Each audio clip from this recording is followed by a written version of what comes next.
Okay, so what we are going to probably do first is just have everyone go through for each school, everyone who's here, and just give a quick your name and your school. I mean, I guess it'll show your school here. Your name, your concentration, or whatever you call it at your school, and then just a quick yeah, just why you chose your school, just in maybe one or two sentences. We'll get deeper into that later, but just sort of what pulled you into the school that you're at today. So we're going to start off with Emory. If we could just kind of go in the order of the pictures I have here, that'd be great. So I guess we could start off with Victoria if you're present right now. Hi everyone, my name is Victoria and I'm a second year MPH student in the epidemiology department at Emory. Okay, I heard myself echoing. So I chose to come to Emory because of its proximity to the CDC. I was able to connect with some previous MPH students and alumni, and they really persuaded me to come. I'm also from Florida, so it was like a good proximity to my home. So yeah. Hi, y'all. I'm Isabella. I'm a first year at Emory in the Global Environmental Health Program, getting a certificate in complex humanitarian emergencies. The main reason I came to Emory was due to scholarship opportunities and things like that. However, proximity to the CDC and opportunities specifically within the complex humanitarian emergencies certificate were really big drivers as well. Hi everyone, this is Shikha. I'm from Emory as well. I'm a first year master student in global epidemiology. I came to Emory because of the scholarships I got here and also its proximity to CDC. Apart from that, they have a really good research facilities and research faculties who are there here. And all of them are very supportive of whatever you want to research in. So that was one of my major reasons of coming to Emory. And also as an international student, Atlanta was sort of it had the perfect ambient weather which I wanted because I'm not really suitable. Like I don't do well in extreme cold, so that was also on my list.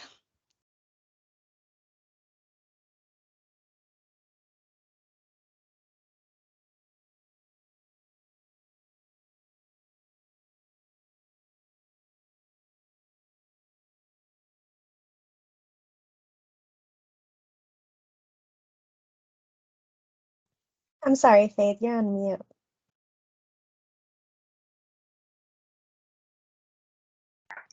Okay, can you hear me now? Sorry about that. All right, so thank you so much to our Emory students. Now we're moving on to Johns Hopkins. If we could start off with Ninka, if she's here. Yeah, hi, I'm here. Perfect. Sorry, I think I missed the part in the beginning. Am I just supposed to introduce myself really quickly?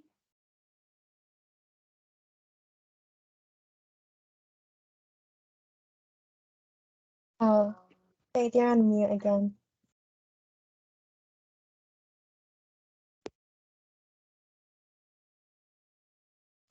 I'm so sorry. What did you miss what I said? My computer's having issues for some reason. Yeah, no, I kind of just joined, so I don't really know. So sorry, this is having so many technical difficulties. If you could just state your name and your concentration, and then in one or two sentences, what drew you to the school you're at. Thank you. Okay.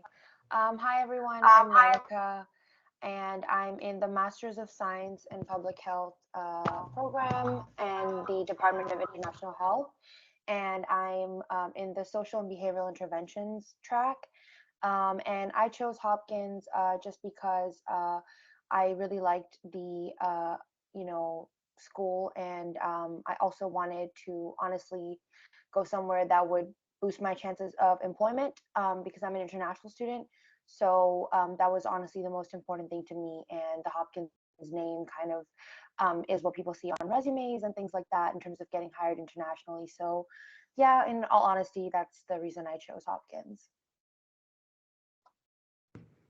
All right, hi everyone.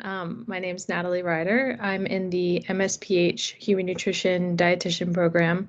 that's in the International Health Department as well.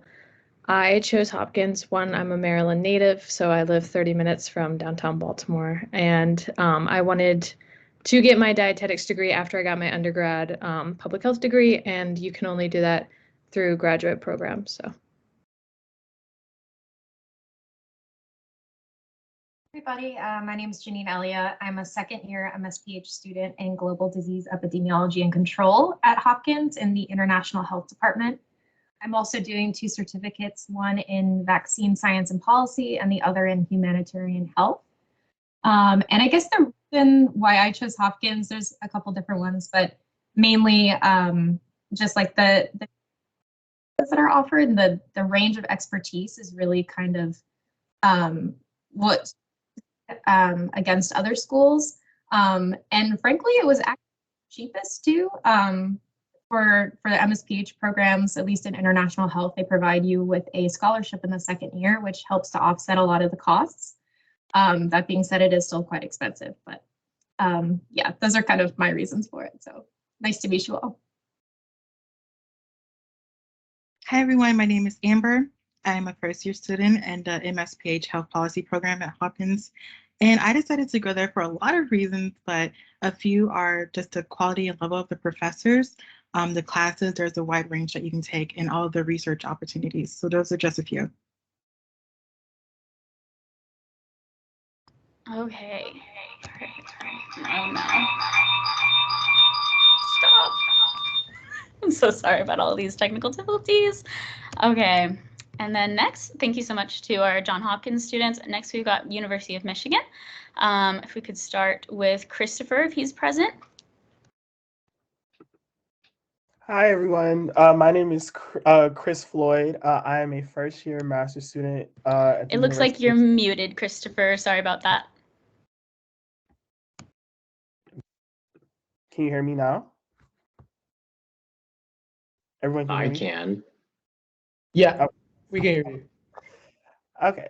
So like I said, my name is Chris Floyd. I'm a first-year master's student in global health epidemiology at the University of Michigan. I'm also getting a certificate in healthcare infection prevention. And I chose University of Michigan because I actually went to the School of Public Health as an undergrad, where I got my undergrad degree. So I was very familiar with the faculty. I was very familiar with the types of research that a lot of the professors had done. And I also, one of the main reasons why I wanted to go to U of M was because of the amount of global health research that they offer. So.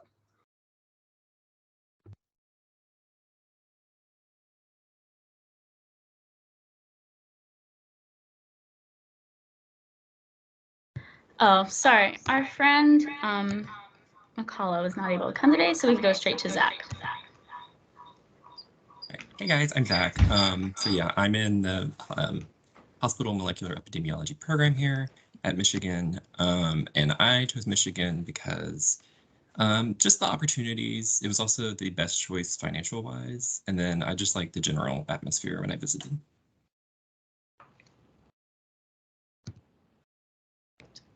Okay.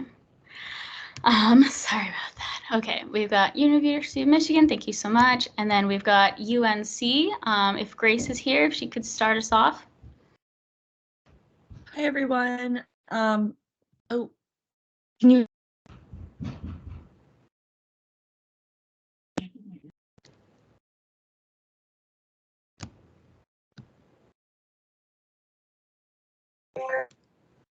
Student at Gillings in the maternal and child health concentration.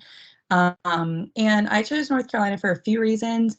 I'm from North Carolina. I went to undergrad in North Carolina, so it's by far the cheapest of all of the options I had, that is a huge selling point that Gillings has, is in-state tuition. But I think also we are an epicenter of maternal and child health, and we're one of the centers of excellence in maternal and child health, so that was also a huge selling point.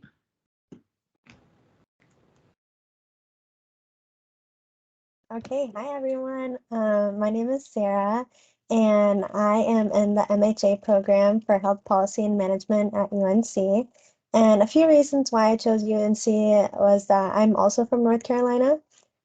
So yeah, it was the cheapest option that I could afford. And I also knew a friend that did the MHA program, and he spoke very highly of it.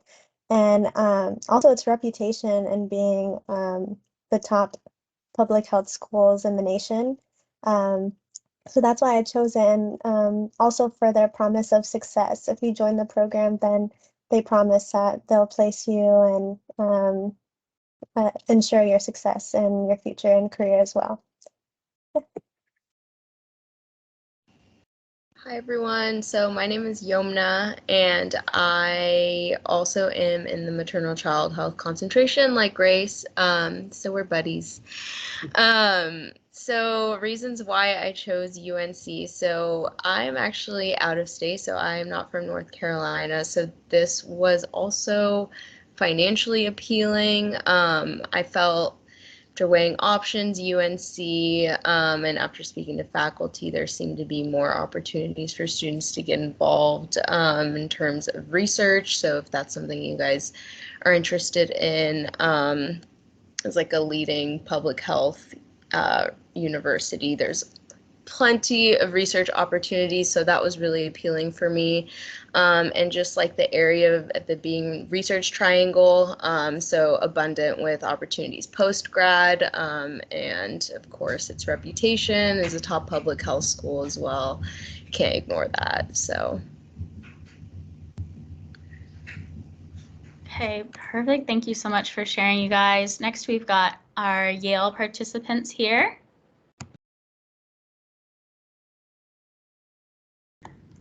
Hi everyone, my name is Divya. I use she, her, hers pronouns. I'm a second-year Master's of Public Health candidate in the Social and Behavioral Sciences department.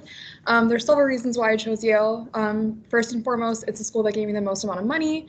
Second of all, the faculty were incredibly accessible to me from the time of admission throughout the 2 years that I've spent here so far. And third, the opportunity to take diverse courses both within the School of Public Health and outside of it. And I've been able to cultivate a very interdisciplinary skill set that I'd be happy to speak to as well.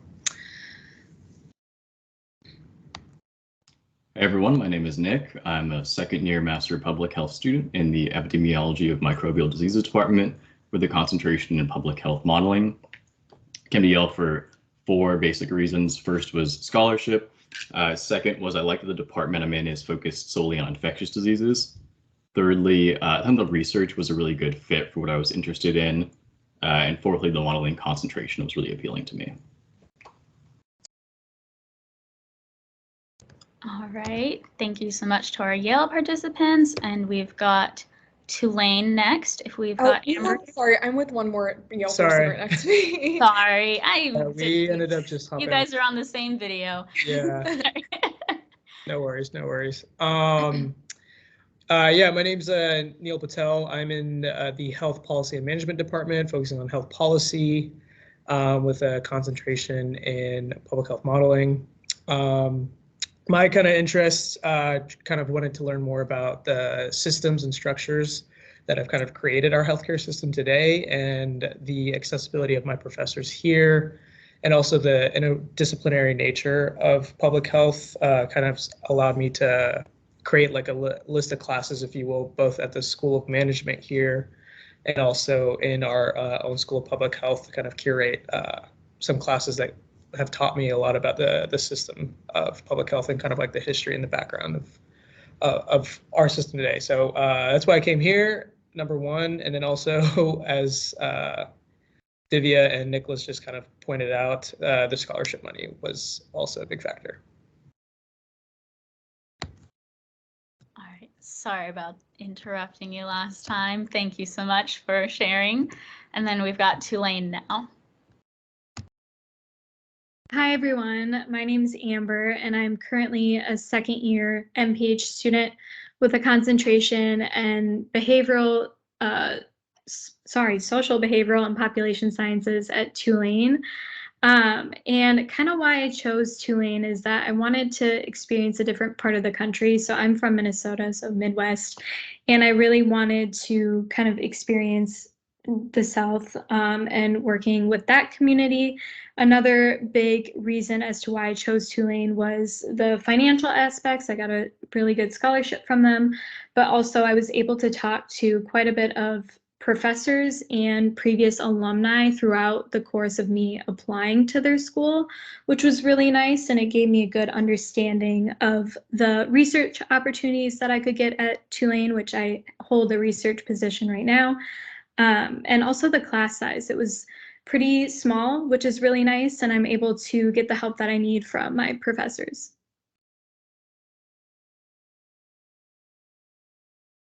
Hey y'all, I'm Madison. I'm currently getting my MPH in epidemiology while also finishing my undergraduate degree. So I'll graduate as a senior this coming spring and then do my final year of my MPH in epidemiology in the fall. I chose Tulane honestly because I want to stay when I graduate. I literally don't want to leave the school. I absolutely love the students. I love the faculty. The program's amazing. If I could, I would literally stay for literally forever. I love New Orleans. I don't know, it's just a really welcoming community and I wouldn't have it any other way. So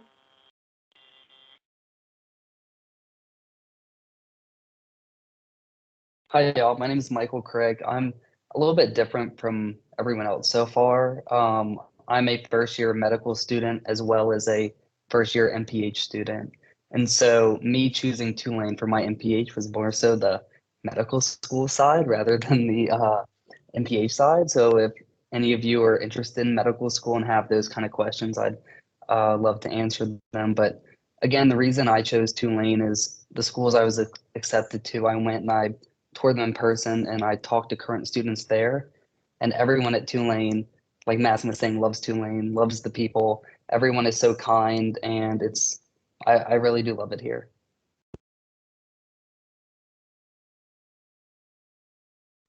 Thank you to our Tulane guests. All right, next we've got Boston University.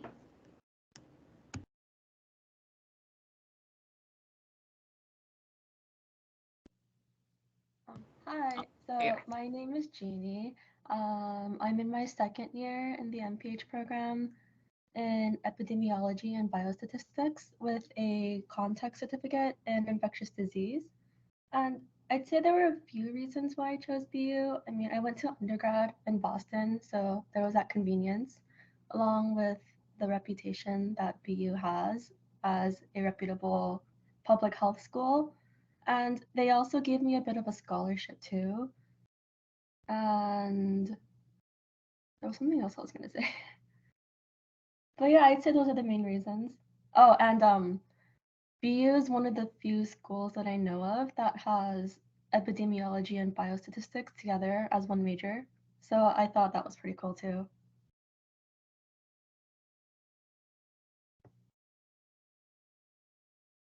Hey everybody, I'm Dylan. I'm a second year MPH student here at BU. I'm concentrating in community assessment, program design, implementation, and evaluation, and then I have a sub-concentration in mental health and substance use. And the main reason I came to BU was for that sub-concentration. Mental health is really my overarching goal and what I want to be able to work in for the rest of my life. And so having a school of public health that had dedicated coursework to mental health instead of just being able to do mental health assignments in other classes. That was something that was really important to me. Second is there's just so many research opportunities at BU and then also just in Boston as a whole. It is kind of the research center hub of arguably the world. And so tons of different job opportunities, both during my MPH and after my MPH for research, which is crucial. And then finally was our dean, Sandro Galeo, has been a hero of mine for a long time. And so the opportunity to be able to go to school where my hero leads it was really important to me. And I've been able to get really close to him during my time here. And it's been really nice. And his mentorship has been invaluable during my time here at BU. Hi everyone, I'm Isaac. I'm a second year MPH student as well in health policy and law. And I think, yeah, I chose BU kind of similar reasons as those guys, just because, you know, financially made the most sense. And then just kind of the research opportunities, such a wide range of courses, you know, in concentrations and stuff that I found was pretty unique to BU. And then I second Dylan, the Dean Galea, big fan. So like that just kind of showed the accessibility of professors and deans and stuff like that at BU. So yeah. Okay, perfect. Sorry about this. The whole breakout room thing being not how I expected it. I've got to work on that, but I'm going to pass over to my fellow moderator, Pei, to finish out the last two and then move on to the Q&A. Pei, if you're here, could you pop up? Yep, I'm right here. My camera's on. So. Okay, I'm going to spotlight you, and Pei will finish this out while I deal with the breakout room problem. Yep. Okay. Hi everyone, I'm Andrea. I am a second year HPM student at Columbia with a concentration in health policy and analysis. I think I picked Columbia because after speaking with one of the current students there, she had a similar mindset of just going to where like the core kind of started. And then secondly, I just really like New York, so it kind of made sense for me to build my network there. Hi everyone, it's so nice to meet you all. My name is Celeste. I'm a first year MPH student in the Department of Health Policy and Management, and I'm doing my specialization in sexuality, sexual and reproductive health. There's a lot of reasons I chose Columbia. I think I chose the Department of Health Policy and Management because I really saw myself after graduation doing something in entrepreneurship and startup in regards to public health, and the Health Policy Management department is extremely resourceful and has an incredible alumni network. It's also very application-based, both inside and outside of the classroom. As well, for my specialization, Columbia has one of the strongest sexual and reproductive health faculty, as well as the research that they're doing. And of course, I also wanted to live in Manhattan in New York. I'm also from Toronto, so if anybody has questions about being an international student, I'd be happy to answer them as well. Hi everyone, I'm Ria and my department is epidemiology and I'm doing my certificate in biostatistics. One reason, as mentioned by both the previous mailman students, is the location. I really wanted to be in Manhattan and in New York, and the second reason was I was really impressed with some research that a few of our faculty was doing, and was able to get in touch with them before getting into Columbia, and they did provide me research opportunities, so that was a driving factor for me to choose mailman.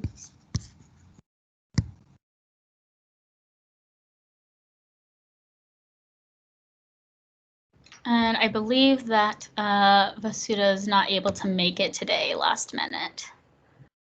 Okay.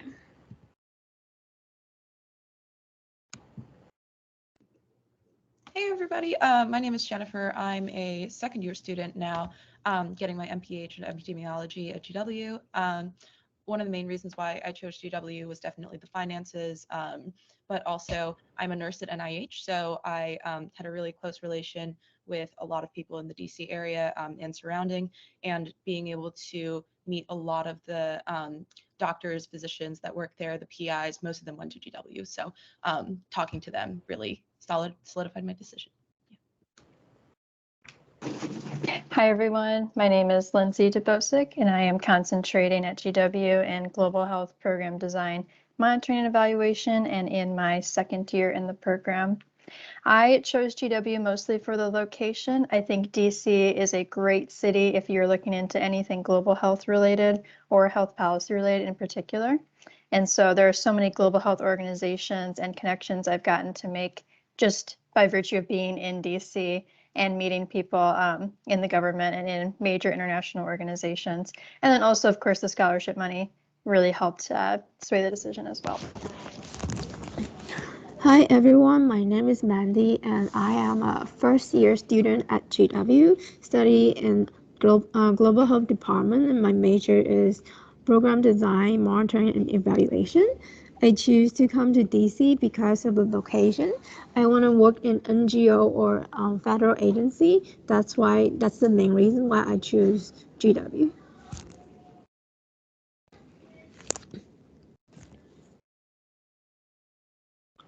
Okay, the first question is about the school culture. If we could just have one person from each school kind of describe how you would, your experience with the school culture, kind of the school-like balance, whether it's more rigorous or there is a thriving social scene, and how networking just all the aspects that go into these kind of school life balance aspect of the school. So we'll start with, we're going in alphabetical order. We'll start with Boston.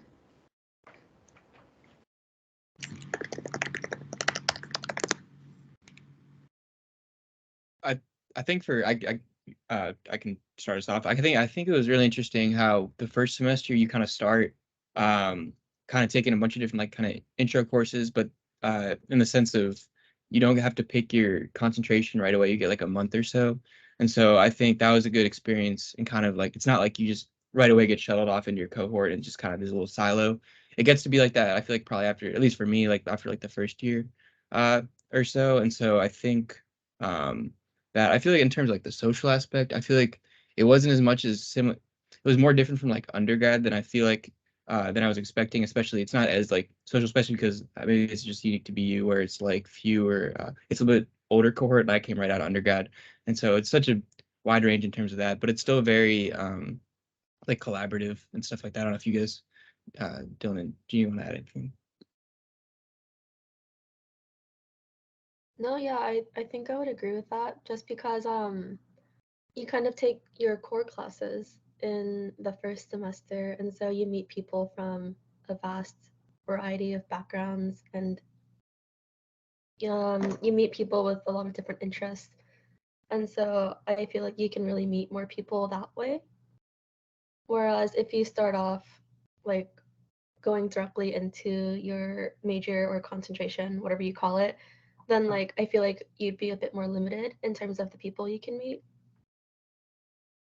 So similar to Boston University, even for Mailman students, in the first semester you have a core, which means everybody in the MPH program has to take similar courses, and these courses are introductory courses to most of the departments and MPH in general.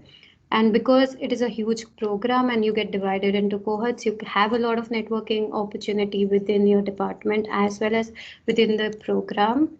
In addition to this, we are also assigned to learning groups, which is they split us into groups of 15 to 20 people, and they make sure that everybody is from a different background, different culture, different countries.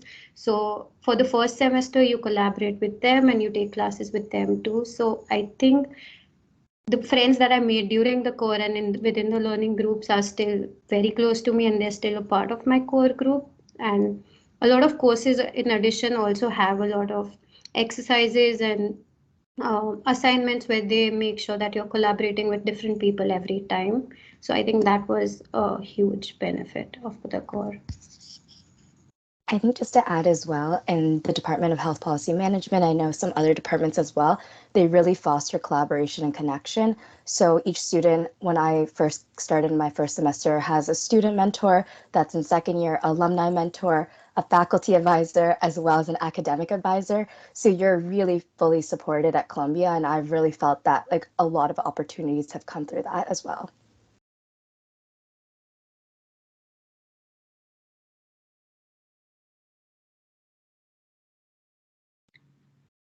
Okay, now that I'm figured out, thank you for the Columbia students, and let's move on to Emory. I can go. So at Emory, like in Columbia, we have different faculty mentors, academic advisors, and we also get paired up with a second year student, so that in the first year when you're just coming in, you want to know more about the university, what's going on, what are the different opportunities which come in, what are different research projects which come in. That kind of helped us a lot, especially in the EPI department. They have a system of known as EPI Buddy. So each student is assigned one EPI Buddy, and you can communicate and collaborate and build up on that. And in terms of connections and networking, at Emory, there is one I think a major selling point for me as an international student was they allow international students to work with public health practitioners while you're pursuing your MPH. So currently, even though I'm an international student, I'm working with the CDC and not doing a normal on-campus job. So that was one of the major things in terms of networking which Emory provided for me.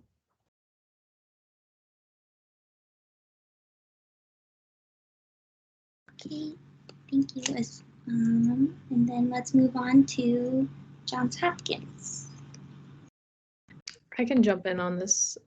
So for Hopkins, in terms of school work-life balance, I'm not going to lie, and I don't know if this is for different programs, but at least for the human nutrition program at Hopkins, it is all day, every day, and it is something that you have to just get used to. In terms of social life, I know that, so for us, like we don't have like the core classes when you first come in, you just like go straight into your program. So you really get to know your cohort, but you don't really get to know other people unless they take one of like your human nutrition or whatever program you're in. If like someone out from outside takes that class that you're in, that's the only time you really see outside programs. I know that they do a lot of like networking events, but I have not gone to any of them, but they are in place. And I know that the people in each cohort is very close. So there's only a select few. Mine only has 8. So I know all the people in the cohort, and we are constantly, you know, doing events together or going out, because that has to be, you know, part of your work-life balance is going out and having fun. But yeah, in terms of that, other than that, it's hard to see other people outside of your program because there isn't a lot of opportunity, but that's just my personal experience. I can also jump in on this too. I'll say as a second year, for the MSPH programs, at least from what I understand, most of them have a practicum component that you do in the second year. So the first year is mostly like knocking out your core classes, but they really encourage you to take like electives maybe you didn't get around to taking the first year and the second year. But the nature is a little bit different because at least in my cohort, you can graduate within 18 months or 2 years. So there are some people who have already graduated. There are some people who are graduating in May. You can graduate like in between like the holidays and May. We have this weird term system where it's 8 weeks each term, and you take a number of classes. You're going to be quite busy. That's just kind of how Hopkins is built. But I would agree that the cohorts are pretty close. Mine is actually 45 people, and a lot of people have stayed in touch, which is surprising. Even as a lot of us have gone off to like conduct field research abroad in sub-Saharan Africa and South America. So it's been pretty cool to, you know, see where everybody's ended up, but you do kind of feel a little bit siloed from the other programs unless you know, take a class that's outside of your core curriculum. So.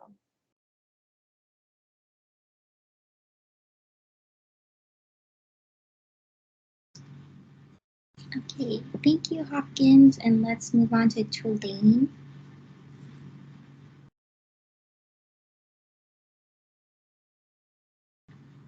So I can touch a bit on this. So in terms of school culture at Tulane, I would say we do have those core classes that everybody takes if you're in an MPH.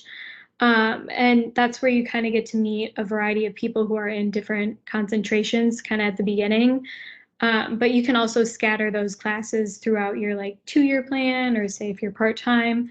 And then in terms of like, you know, I'm a second-year student, so I've now branched out into my more specific concentration-related classes. So I don't necessarily see many of the students that I saw in my core classes. However, our school does host a bit of like events like outside of school just to attend. And also each department usually puts on events so that you can get to know your like specific cohort like pretty well. And yeah, in terms of school culture, I really enjoyed Tulane and getting to know everybody. Everybody's very nice and helpful. And you have many opportunities to like get to know your peers as well as your mentors and advisors. So I don't know if anybody else wants to add to that. Madison or Michael? I'd like a little bit. I would definitely agree with like everything she just said. In terms of like the social atmosphere and getting to know like your peers and your professors, take it from someone who's like not super extroverted. It's become like super easy just because everybody's so welcoming and like accommodating. Personally, I haven't had a class probably more than 25 people, so getting to know everyone in my classes, especially those first classes, like the more like essential ones that everybody has to take. I see the same people over and over again. So it's really easy to make friends. It's really easy to get to know your professors because they know your name and know your face. The classes stay pretty small, which opens up a lot of opportunities to like get to know each other, which I personally really like.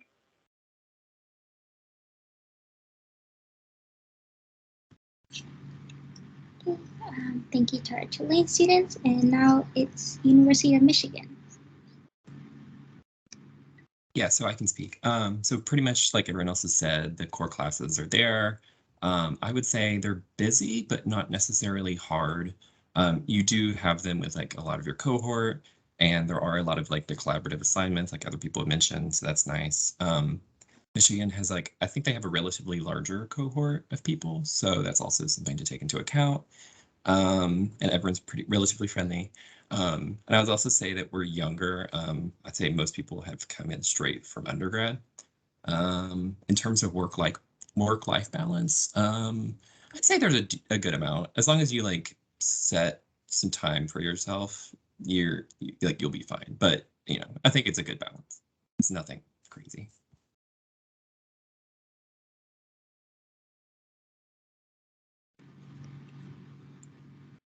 Okay, and now it's UNC. I can take this one unless my peers want to, but a few things. I was a little nervous. I came to Gilling straight out of undergrad, and I was a little nervous coming in just because it is an entirely new group of people, and also it can be intimidating to know that you're going to like a school of public health that is one of the top schools, and it's kind of scary. I was like, am I even smart? I had major imposter syndrome. And I think that everyone, from my experience at least, and I think Yomna can attest to this, is very like normal, if that makes sense. Like, I feel like everyone's just kind of like trying to figure it out together. But I would say socially, the first semester was, at least for me, very challenging in terms of getting adapted to the workload. They do try to challenge you, but second semester has been much easier. The workload is a lot better. And I would say overall, like everyone that I've encountered is like super friendly, and we want to help each other, and everyone wants to support each other and make sure you're doing well. So it's been a great environment. And as far as networking goes, I feel like there's a lot of opportunities to network within your own cohort and meet, because there's like 40 people in my cohort, and we all know each other pretty well. I would say the only challenge, and this is just like full transparency, is I feel like Gillings lacks cross cohort kind of like connection making. Like there's not really a lot of opportunities where the school is intentionally trying to connect us across cohorts. So that is one area where I think could use improvement, but overall I feel very connected to my peers, even the ones that aren't in my cohort.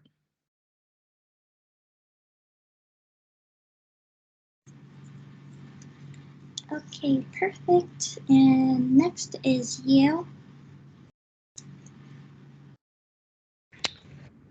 I don't mind taking this one.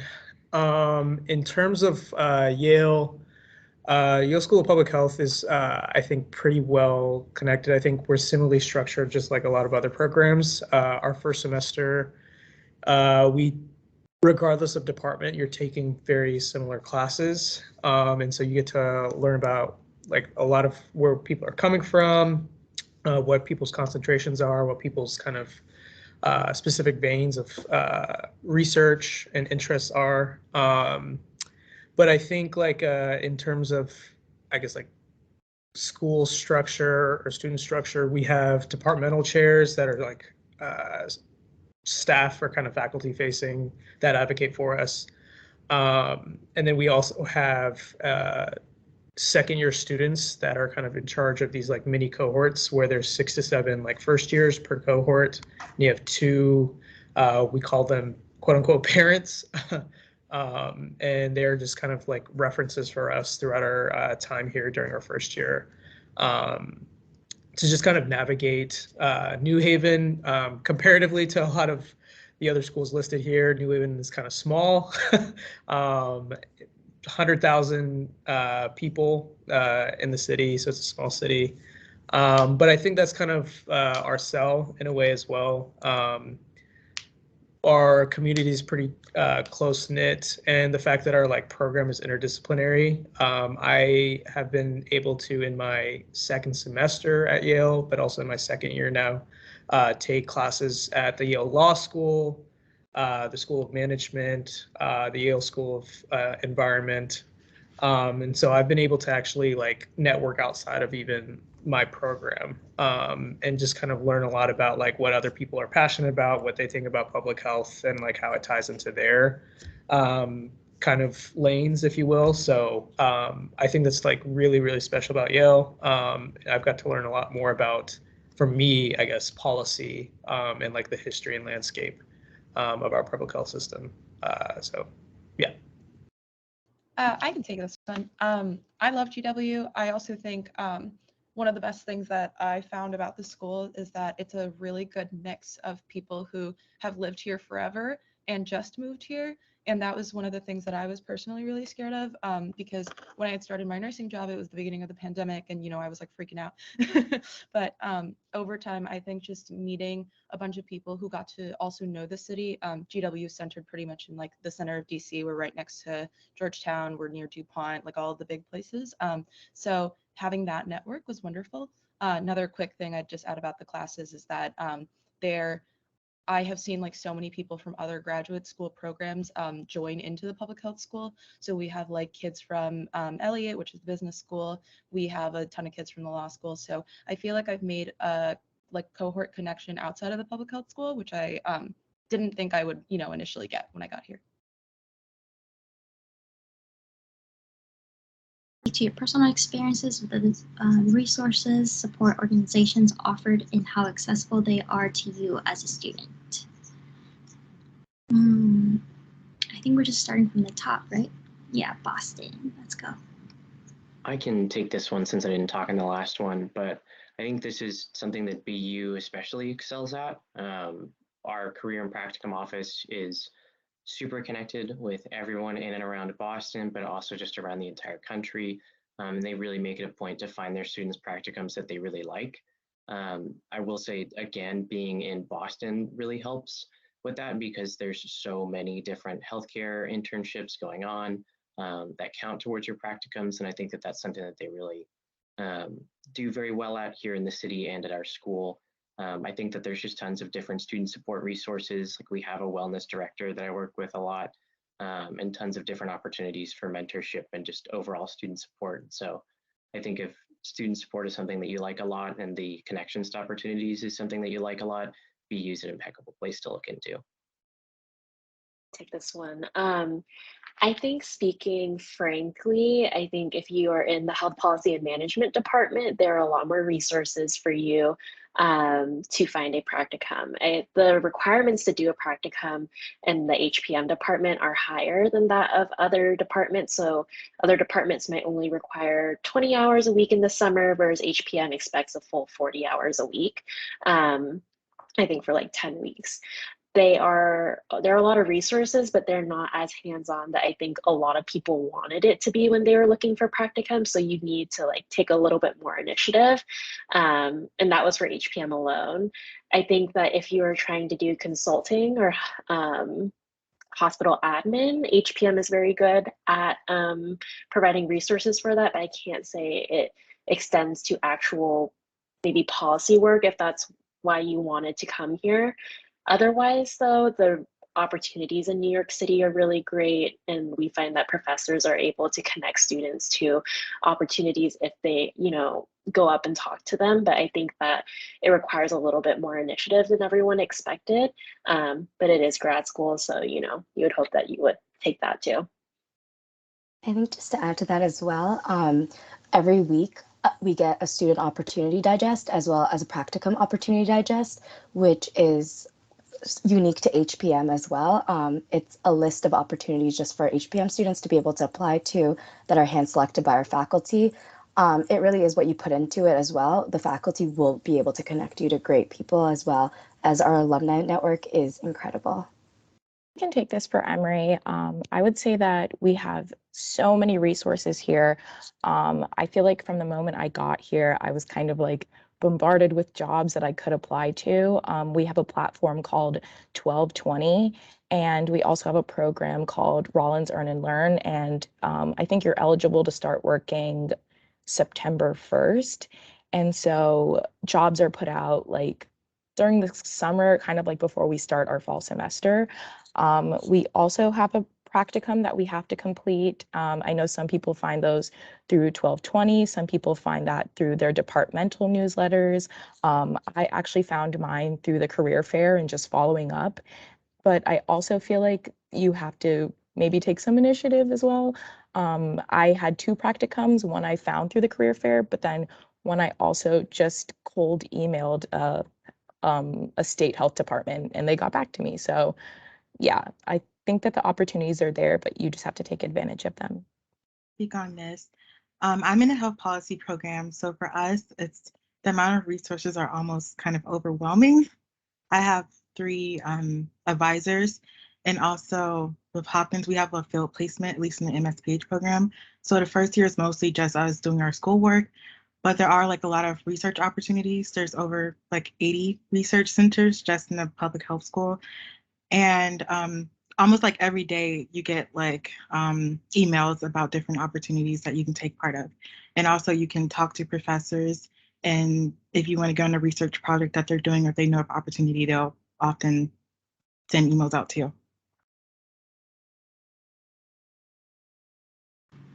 I'm going to add real quick for the practicum opportunities, if that's cool. For Hopkins, usually it starts in the summer. I think it could be different for the program length, but for the programs that are 18 months, it starts over this summer and it goes until next March. So like mine is from June to March. For the dietetics program, for anyone interested in dietetics, you are automatically placed at Johns Hopkins Hospital and Bayview, and then you get to pick your own public health internship.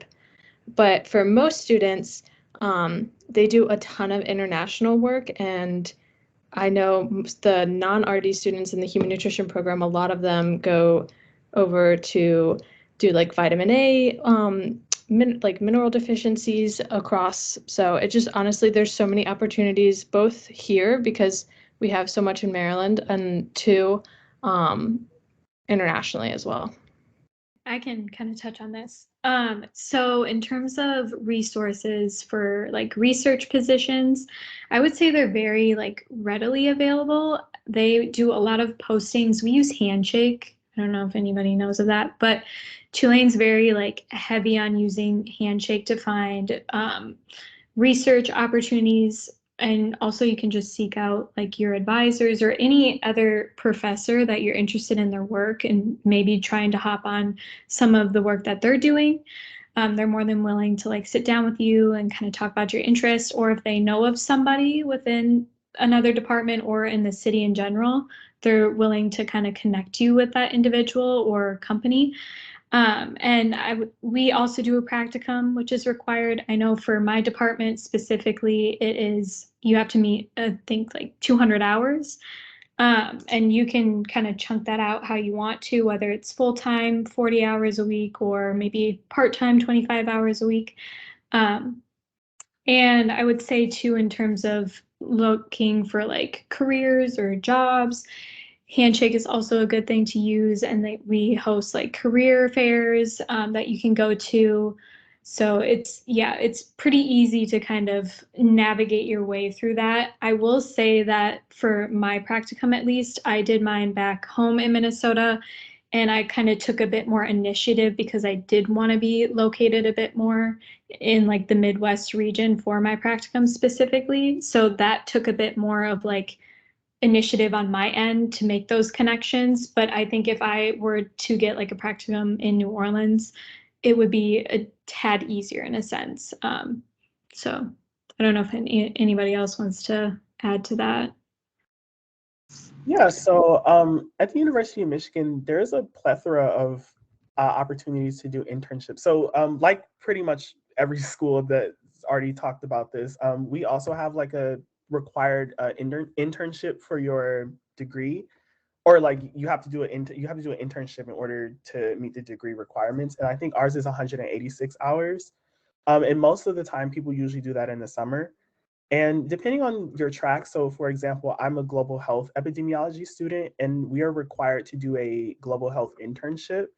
And so you really could just go to any professor. We have professors that are global health, they're like professor in global health, and a lot of them do many different types of research projects. So like this summer, I will be going to Kenya, and I'll be working with the principal investigator and a postdoctoral fellow on climate change attitudes and behaviors in Western Kenya. So I'll be looking forward to that. And I know other people are going to places like Ecuador, Ghana, just different places. So definitely if you are interested in like global health, there are a lot of projects that are going on, not even just in the School of Public Health, but in other schools too, like environment and sustainability, Rackham Graduate School. And then even if you're not interested in global health, they send internship opportunities pretty much like every time one comes up.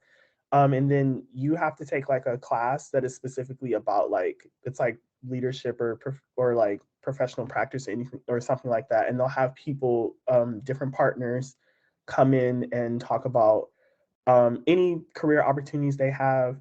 You also have to do something that's called an APEX, which is applied practice experience, which is basically you just kind of produce like a product, and that can also be done through your internship. So all that to say is that there's a lot of opportunities to do internships. We also have a career office that I've gone to many times, and they've been super helpful. So yeah, if you're looking for an internship, you won't not have an issue at U of M. Okay, I can answer this one for UNC. So in terms of resources, opportunities, like many of the other schools have said, we also have weekly and monthly newsletters that come out. So there are a ton of different listservs, it seems. And they consistently send out emails every week with opportunities. And we also have specific departmental ones as well. The only caveat there is that these emails are going to everybody. And so there is some element of competition there. So take it as you will, whether that be there are a lot of opportunities or limited opportunities for certain people, but they definitely do a good job at communicating like past internships, giving you contact information, making sure that people are available to talk you through your search. So we do have a practicum requirement in the summer for the MPH program at UNC, and so they have a very structured class set up to ensure that the students are getting the support that they need during this process. Yeah, and so like a lot of you also said, though, you do have to kind of take that initiative, though. So there have been a lot of like cold emails sent out. I think you'd probably have more luck in that arena, but pretty standard stuff. So just like with all the other schools, we have a career center that's dedicated for public health students to find internships. They're very helpful. There's an open door policy with many of the faculty here. So a lot of the students are actually able to find their internship placements through faculty members. So as someone mentioned with Tulane, it's the same case at Yale. Befriend your faculty members are all very nice. They're all extremely accessible. And then I guess like depending on the kind of internships you're interested in, a lot of folks end up in doing research like I did. Some folks end up at like think tanks, consulting firms. We sort of have the whole array, and we'd be happy to get more into this during the breakout sessions as well, but that's just a quick overview. I can speak about this. Yeah, in GW, especially in Global Health Department, we will have a newsletter like each week. So that the newsletter, it will list out all the current position open for employer, and then you can send your resume there too. But the most important thing about GW is that if you want to find a practicum and internship, you will have to reach out by yourself. Although we have academic advisors and we have career centers, they will monitor you through the resume and cover letter building, but you will have to reach out to the opportunity that you want. Is diversity, equity, and inclusion. How has the school addressed DEI within the program and on campus? I guess I can handle this. So I think that DEI is something that Boston does really, really well. It's incorporated into a lot of like our baseline curriculum in terms of like Boston kind of prides itself in really thinking on like a racial and ethnic equity lens when it comes to every single bit of their coursework and application of their research. And I think it really shows in how we conduct research. I think lots of schools and higher academic institutions in general really are kind of just like those like white towers on the top of the hill that just looks at the problem and doesn't do anything to address any of the problems, despite the fact that the purpose of public health is addressing problems and not just studying it. And I think that that's something that Boston really puts their money where their mouth is. We don't necessarily get as much research funding as some of the other schools in Boston, despite still getting a lot, because the studies that we're doing are aimed at actually implementing stuff into our communities, actually aiming at addressing racial and ethnic disparities and health outcomes, instead of just saying, here's a random study that we found that found a pattern, we're going to let BU fix it. And so I think Boston is very much a fixer when it comes to really trying to tackle DEI in higher academic institutions. And I think it's something that we really excel at here at BU. I will say it's still not perfect. BU is still at fault, like every single higher academic institution, for its flaws. It's not inherently like higher academics, especially graduate level academics, are not places that are inherently accepting of people of color. And it's just how society is. That's why a lot of us get into public health, is to really understand systemic issues like racism in higher academics. And while BU, I think, is good at it, they're still at fault and they still have their issues. And so I'd say it's definitely better than a lot of the other schools that I'd looked into. But if you're expecting an institution that's perfectly anti-racist, you'll never find one. And so don't expect BU to be either. I think that that's something a lot of my peers and I were really hoping, that since BU prides itself so much on its DEI work, that they were going to be really good about it, but there's still some pitfalls here and there, and it can be really disappointing as a student seeing them fall into those same pitfalls that they try to work against.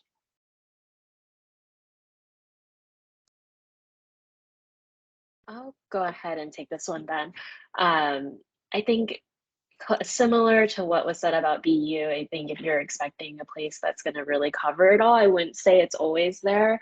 They do have like a component of the core that is more dedicated to at least learning about anti-racist practice and also ways to improve DEI. But I think on Mailman's campus specifically, there are affinity groups. I'd say that it is a relatively safe space for people, but I do find that having conversation or harder conversations can be difficult in some settings. I think students have found that in their smaller learning groups sometimes, just because I think we've had challenges with diverse opinions coming into the classroom sometimes, and I know some people have felt that they haven't been able to share that as well.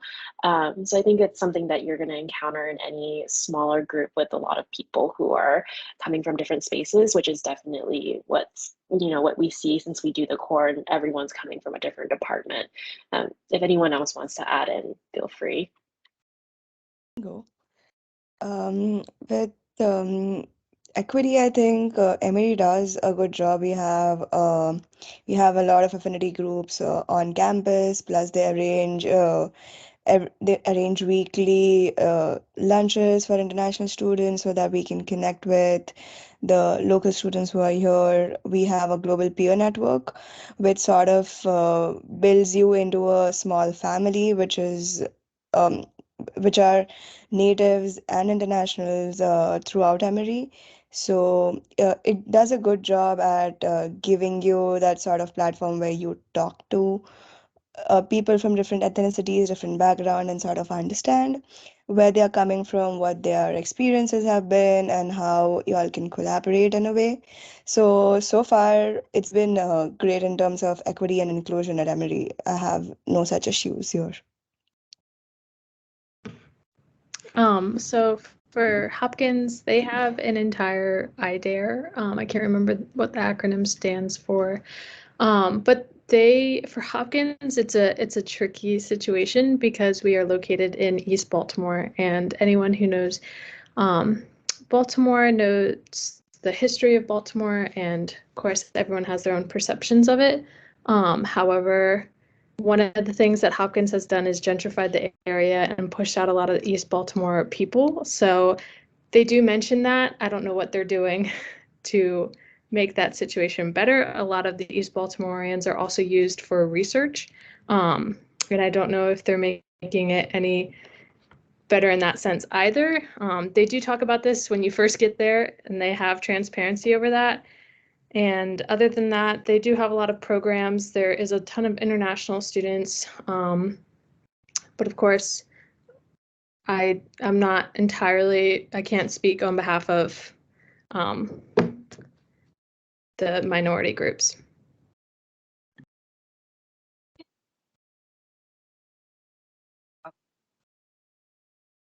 Things that I've noticed at Hopkins.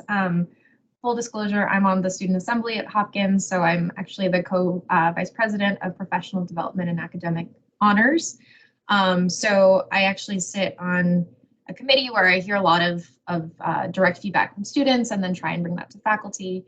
And something that we've noticed is that a lot of international students feel like they're not super well supported, at least in terms of finding jobs. Like we have a career fair on Friday, and most of the employers are ones that require that you have permanent residence in the United States or work authorization. And so I've also heard that there are some issues with, and I sit on this committee for curriculum standards at Hopkins, where we basically look at all of these problems with coursework and registration and everything. And there are a lot of international students, but also part-time students who are quite affected by these kind of last-minute switches in registration. So like part-time students who maybe are not in Baltimore will register for a remote class, and then the class will switch to in-person at the last minute. And the faculty know about this, and they're trying to crack down to make this a lot better. But it affects remote students in that way. And then on the flip side, for international students who have to take a certain number of credits on campus, that switch to remote actually makes it so that they have to rearrange their whole schedule so that they can, comply with their visa status.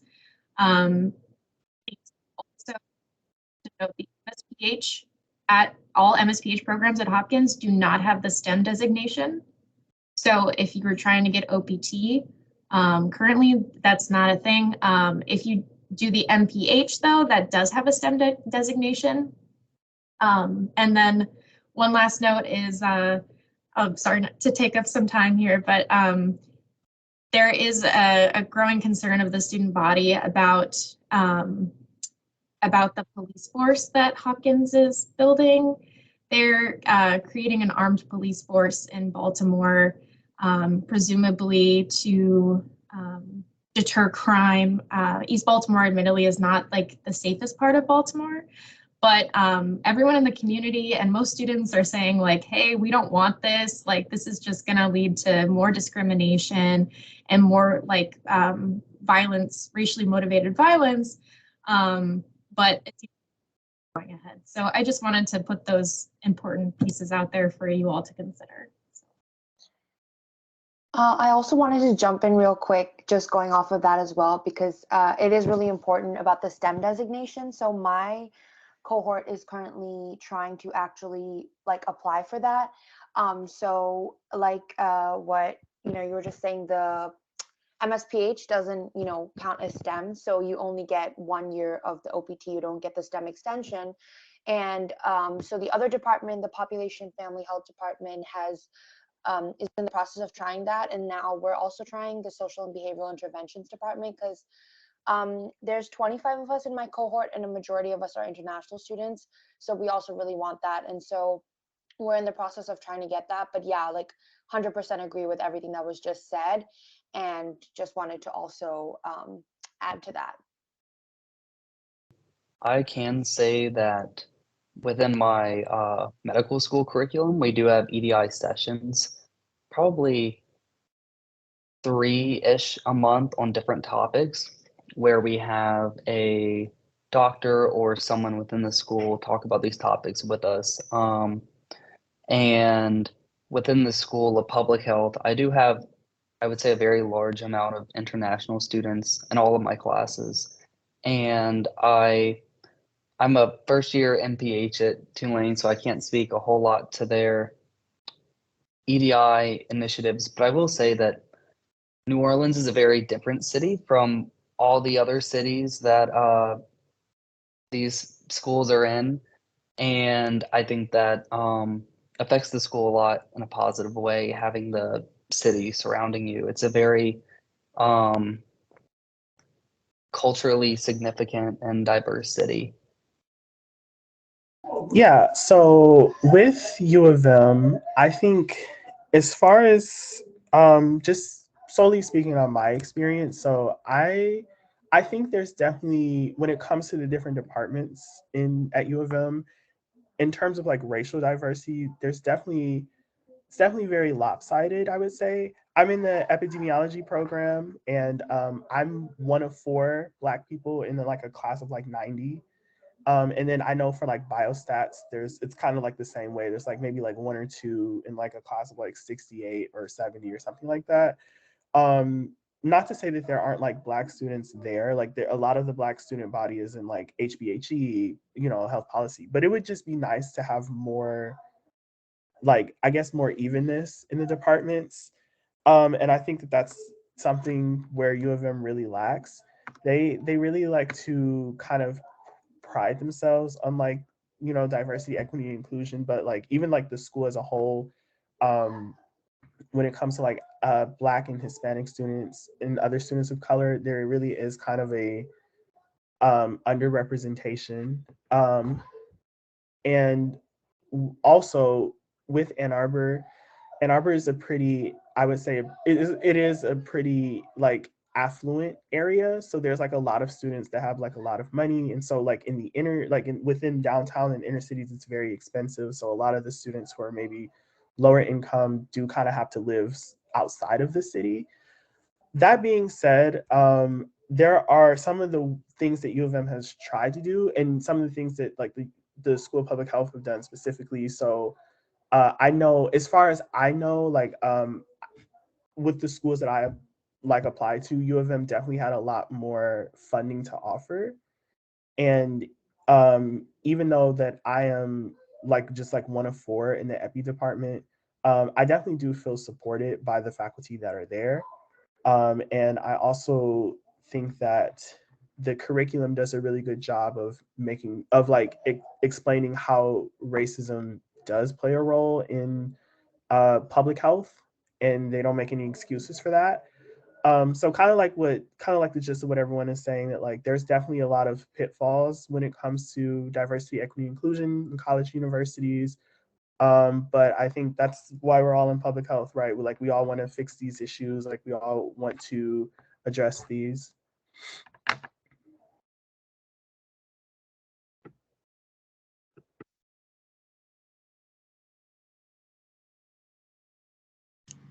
Okay, I can speak on my experience at UNC and their diversity efforts. So although no school can be perfect, I think that UNC does put in a lot of effort in trying to make a very inclusive environment. As someone that's Muslim and Pakistani, I don't see a lot of people be represented in any school that I've been to, but I've noticed that UNC does put an effort in trying to have different types of people and different professors as well. And one thing that I admire about my program, at least, is that students are a big part of our students have a big part in giving their feedback to the institution. Like for example, we are hiring a new dean, and the dean, we have a few candidates that are up for the part, and they encourage all of the students in our program to come and observe and interview the possible candidate as well. So I really value things like that. And with our professors as well, we take part in the hiring process. If our students or cohort do not like the professor or think that there is some racism involved, there's always they always listen to our voice, and that's something that I value. And there's also quite a few DEI efforts as well, and they have a club that I'm a part of that works to enforce the rules that we've placed to improve the efforts that the school is trying to implement. Yeah, so I'll talk from my perspective in regards to DEI. I guess I will say that I have the privilege of like serving as the student body vice president. So I've got to see a lot of angles from both the student perspective and from the faculty perspective and even the administrative side of things. I think our school handles like DI matters or even just kind of incorporating it as a like part of our student body culture, mainly because we have a designated faculty member who is a professor who is responsible for DI related events and kind of building a culture of diversity, equity, and inclusion at our school. Our professor, like, he's very actually like involved and active and meets regularly with representatives of color just to kind of get a pulse on like what's happening at our school, if there are DI related issues within the student body or between student and faculty. That's something that he likes to have like his pulse on, which I think is like really helpful. I found him as like a confidant in ways and also someone I just feel comfortable talking to. So I think that's a huge plus that we have someone designated to do that. And I also think like I think it's just like an integral part of public health. I think I've talked a lot about how public health is interdisciplinary and requires like an interdisciplinary approach in solving public health issues. DEI is definitely one of those integral things. And I think our school is like unique and in a unique phase. We've officially become like an independent public school. We were kind of underneath the heading of YSM, the Yale School of Medicine. And I think a lot of that actually kind of dealt with a student movement, if you will, across campus with graduate schools, with, you know, teaching assistants, et cetera, wanting to navigate and like organize around unionizing. So there's a lot of cool stuff kind of happening at Yale's campus in regards to DEI, kind of diversity, equity, inclusion, and also just a lot of movement within the student body itself for graduate schools, trying to kind of advocate for these things. So that's the environment that we live in, and I think it's a pretty special environment to be a part of. I would say, dramatic pause, sorry. I would definitely say that the best way that GW kind of integrates DEI is definitely through the curriculum. So, and I think it's purely out of necessity, to be completely honest, because DC is an incredibly segregated area. We literally have wards. Every single ward has like several different life expectancies. Over the course of my term at GW, they actually closed down one of the major maternity hospitals in one of the wards. So GW is the only maternity service provider for wards like 7 and 8.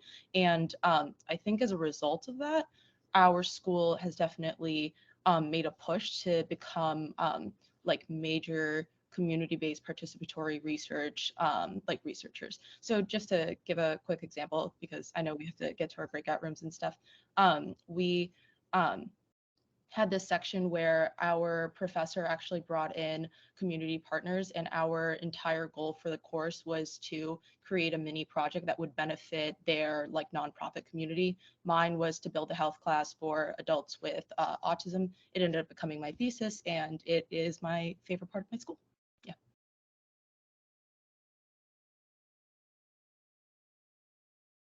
Okay, thank you. And I think that's all for the general questions.